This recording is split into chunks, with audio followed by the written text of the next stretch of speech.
nachádzame sa pri potoku Dubovák v Piešťanoch na Jozefskej ulici.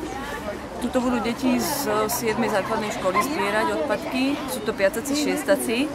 A z Bodony sa odviezlo jedna vlečka celá odpadu. Aký odpad najčastejšie zbierajú?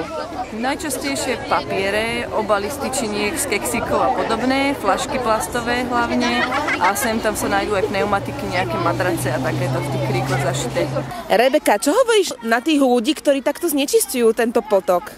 Myslím si, že by mali prestať, lebo je to zlé aj pre nich, aj pre prírodu. Áno, je to veľmi dobré. Na aký odpad si narazila zatiaľ? Na fľašu z vína, odpadky rôzne, papiere a všeličo iné. Určite je dobré, keď si budujú vzťah k prírode a sami sa naučia, že nemajú v tej prírode nič nechávať. Pre tie deti do budúcnosti určite, aby si uvedomili, že to musia po niekom zbierať, že keď to nebudú robiť, tak nemusí to po nich zase nikto zbierať. Určite je to výchovné.